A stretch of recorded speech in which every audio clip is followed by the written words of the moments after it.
Aang, you're cooked. We run the data through all possibilities. It's time for a jet battle! Alright, here we go. Switchblade! They're fighting already?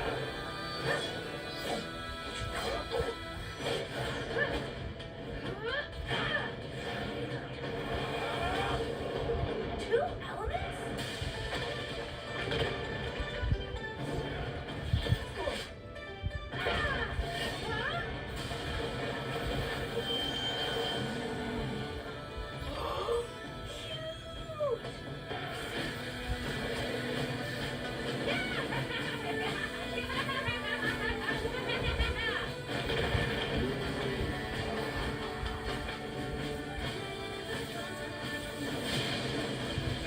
The music is good.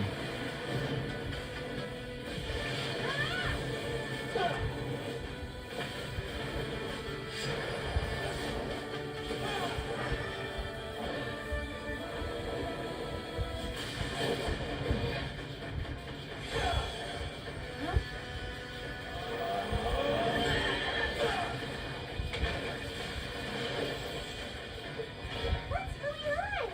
Limo goes treasure hunting for 2 minutes. Now everything is going kaboom.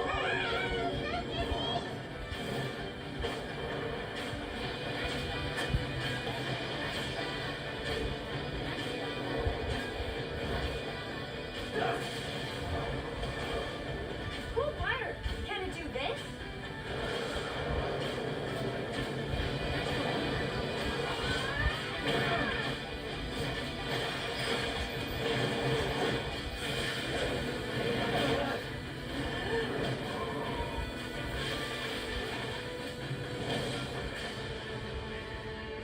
Come on, traveler, get up! Never, ever, ever stop moving forward. Remember. No one fights alone.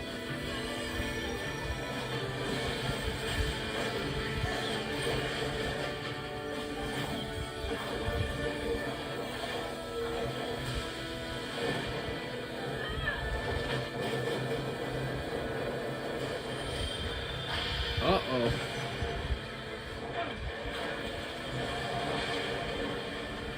For those who came before, and those who will follow. I am Avatar Aang, the last airbender.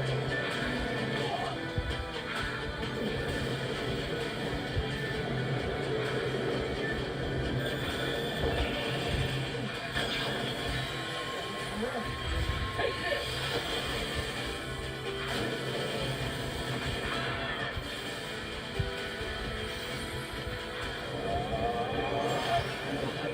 Shadows. Infinite gusts and goals!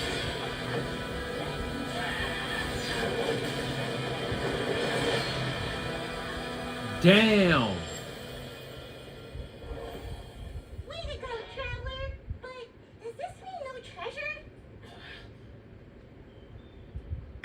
Yeah, Aang was cooked. And potatoes are done!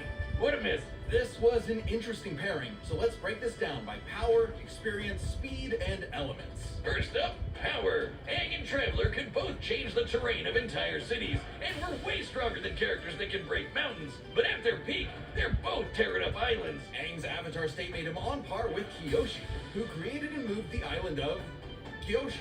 Similarly, Night Soul's Blessing let Ether contend with Archon-level foes like the Raiden Shogun, who split Yashiori Island in two. With an attack that even Vision Bearers weaker than Traveler can block. So he's definitely on that level. Kyoshi Island is over 6 miles wide and long. Kyoshi moved the island 17 miles offshore in 2 seconds. So we have everything we need to calculate the amount of kinetic energy this would require. Turns out it's basically the same as cutting through Yashiori Island. About 3,000 gigatons of TNT. So their power is tied up. Which means comparing their experience Okay. is crucial. Ether's mastered more elements than Aang, but the Avatar state gave Aang centuries of knowledge. With the memories and abilities of past avatars, Aang's kit was so extensive in a way Ether had no real answer for. Not to mention, Aang's training was more focused. Traveler is skilled, sure, but his training was mostly just a means to finding his sister, while Aang's journey was all about mastering elements to combat other elements. Experience narrowly goes to Aang. Alright, that's fair. However, another important factor to consider is speed. In terms of mobility, both could roughly match the other. If Traveler was immobilized with earthbending, he could just dig his way out as a dinosaur. And Aang's airbending and glider meant he could easily counter Ether if he took flight. But in terms of raw reaction speed, Traveler had it in the bag.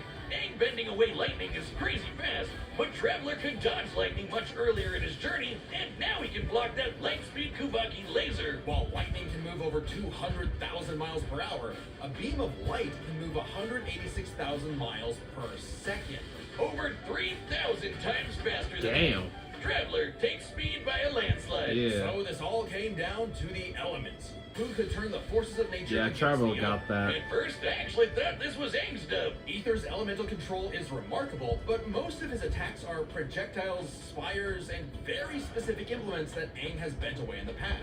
Ether has never shown the precision or creative flexibility that we've seen with Aang's bending. But throw in the combos of elemental reactions, and the script flips. Traveler can mix not just his elements, but also Aang's in ways that Aang could not. Yo, That it's equals raining Aang's bad. strength, but also, against Traveler, a weakness. Because Aang usually had one or more elements around him, it gave Ether an easy access point through these combinations.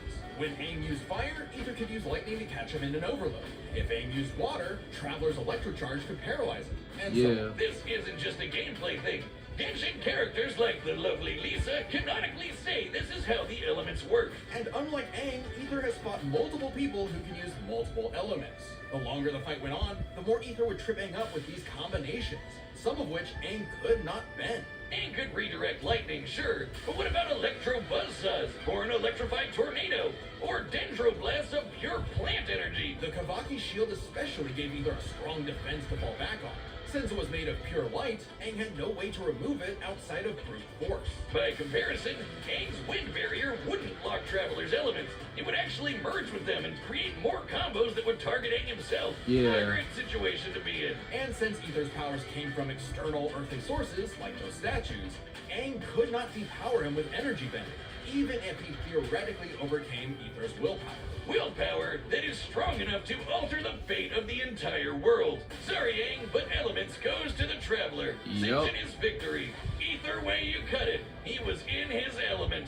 The winner is the Traveler. Alright. Ether. Who's next? Okay, I'm ready for my cameo. Oh. Oh. Next time Alright, who's on next? Death Battle.